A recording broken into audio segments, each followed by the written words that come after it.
हिरव्यागार वनराईने नटलेला डोंगर, स्वच्छ निळाशार समुद्र, मंद वाऱ्यावर डोलणाऱ्या नारळी पोफळीच्या बागा, पायाला मुलायम वाटणारी रुपेरी वाळू, याच वाळूच्या किनाऱ्यावर वसलेले कौलरू हरिहरेश्वराचे मंदिर, वामनने ज्या ठिकाणी पाय ठेवला ती जागा, श्री काळभैरव व योगेश्वरी देवीचे मंदिर, अगस्त्य मुनीने तप केलेली जागा, ब्रह्मदेवाची गुहा, निसर्गरम्य असा प्रदक्षिणा मार्ग आणि समुद्र लाटा डोंगरावर आदळून तयार झालेल्या निसर्गाचा चमत्कार, अशा अनेक रंजक गोष्टी आपण या एकाच व्हिडिओमध्ये पाहणार आहोत.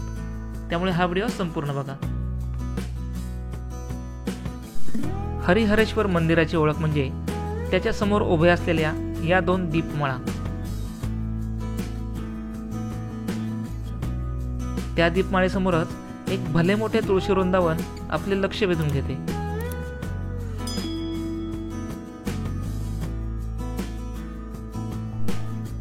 असं मानलं जातं की याच ठिकाणी अगस्त्य मुनींनी तपश्चर्या केली होती. इथे प्रथम कालभैरव व योगेश्वरीचे दर्शन घेऊन मग नंदी, गणपती आणि हरिहरेश्वर असे दर्शन घेण्याची प्रथा आहे. कालभैरवाला भूत पिशाच्चे निवारण करणारी आणि अतृप्त आत्म्यांना शांत करणारी देवता मानले जाते.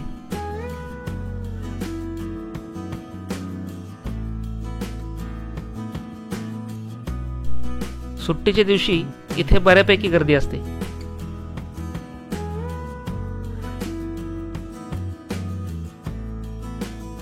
येथील 2ही मंदिरांवरती आकर्षक विद्युत रोषणाई केलेली आहे.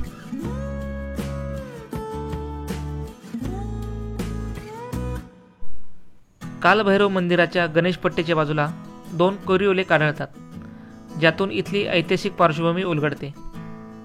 थोरले बाजीराव पेशवे यांनी या मंदिराचा 1723 साली जीर्णोद्धार केला असे या लेखातून कळते. कालभैरव मंदिराच्या अगदी समोरच श्री हरिहरेश्वर मंदिर आहे. मंदिरात अतिशय सुंदर लाकडी कोरीवकाम आहे.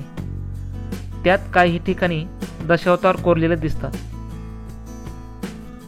लाकडी कोरीवकाम हे कोकणातील मंदिर स्थापत्याचे एक प्रमुख वैशिष्ट्य आहे. इसवी सन 1674 मध्ये स्वतः छत्रपती शिवाजी महाराज या ठिकाणी दर्शनाला आले होते असं इतिहासकार सांगतात. या मंदिराच्या गाभाऱ्यात ब्रह्मा, विष्णू, महेश आणि पार्वतीचे स्थान आहे. काळभैरव मंदिर, महालक्ष्मी मंदिर, हरिहरेश्वर मंदिर अशा अनेक मंदिरांमुळे हे ठिकाण दक्षिण काशी म्हणूनही ओळखले जाते. अगस्त्य मुनी शांततेचे शोध भ्रमण करत होते तेव्हा हरिहरेश्वर मधील 4 स्वयंभू लिंगाच्या दर्शनाने त्यांचे मन शांत झाले.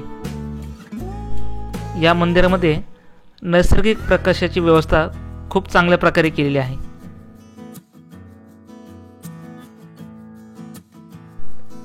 या मंदिराच्या परिसरामध्ये खूप सारे माकडे आहेत. फक्त त्यांना खायला देताना फळे किंवा त्यासारखे नैसर्गिक पदार्थच द्यावे. हे मंदिर जरी समुद्रकिनारी असले तरी त्याचा प्रदक्षिणा मार्ग हा डोंगरावरून आणि समुद्रामधून आहे.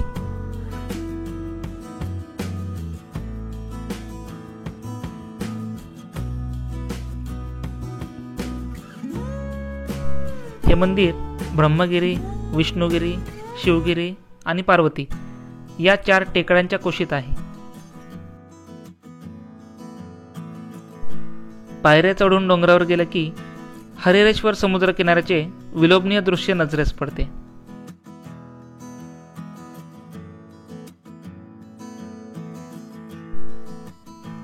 पलीकडे दक्षिणेला घडीतून पायऱ्या उतरून खडकाळ किनाऱ्याला लागले की एक कोसाची प्रदक्षिणा सुरू होते.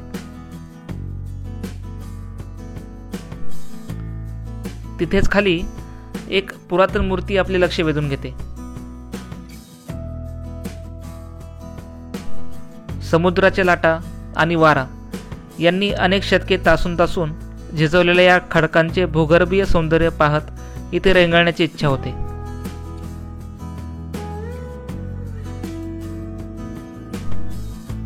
भूगोलाच्या धड्यांमध्ये शिकलेल्या अनेक गोष्टी आपल्याला इथे प्रत्यक्ष पाहता येतात.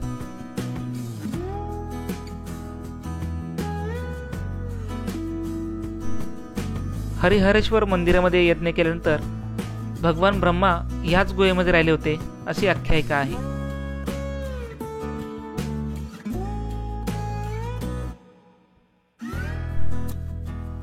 समुद्र खवळलेला असताना इथून काळजीपूर्वक चालायला हवे. भरती आणि ओहोटीचे गणित लक्षात घेऊन स्थानिकांना नीट विचारूनच ओहोटीच्या वेळी इथून परिक्रमा करावी. भरतीच्या वेळेस या ठिकाणी येणे टाळावे.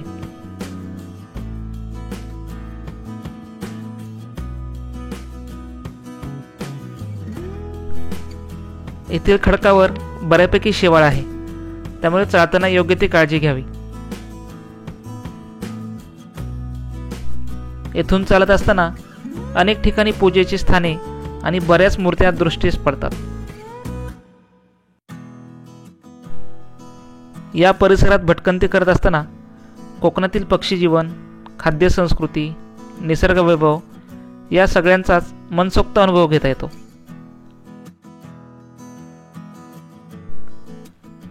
येथील दगडांवरील नक्षीकाम इतकं सुबक आणि कोरीव आहे की जणू काही एखाद्या निष्णात कलाकारानेच त्या रेखाटल्या असाव्यात. त्या पायऱ्या उतरून आल्यानंतर सुमारे 1-1.5 कोसाचा हा प्रदक्षिणा मार्ग आपल्याला पार करावा लागतो. फक्त तो ओहोटी असतानाच करावा.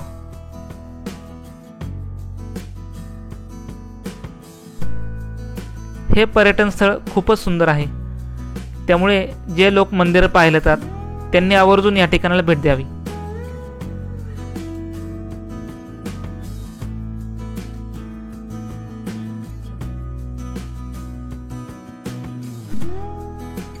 या खडकांवरनं अनवाणी चालले असता आपल्या पायाला इजा होऊ शकते, त्यामुळे शक्यतो शूज घालूनच चालावे.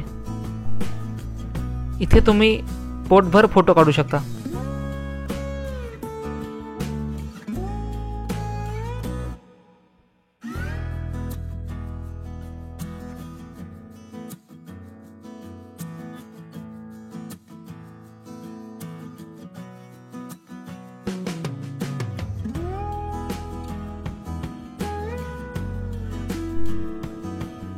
येथील पांडव तीर्थावरती बऱ्याच साऱ्या उत्तरक्रिया केल्या जातात.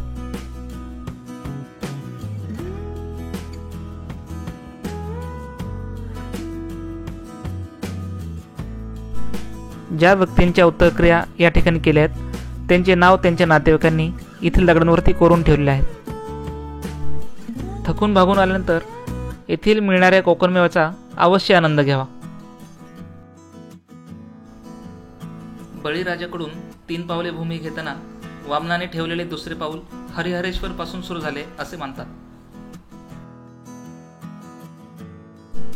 हरिहरेश्वर बरोबरच इथे बरेच सारे ठिकाणे प्रसिद्ध आहेत, जसे की श्रीवर्धन, दिव्यागार, मोरोड जंजिरा किल्ला. त्यामुळे एकदा अवश्य तुम्ही या एरियाला भेट द्यावी. आणि जर तुम्हाला हा व्हिडिओ आवडला असेल तर याला लाईक करा, शेअर करा आणि असेच नवीन व्हिडिओ पाहण्यासाठी आपल्या चॅनलला सबस्क्राईब करा. थँक्यू.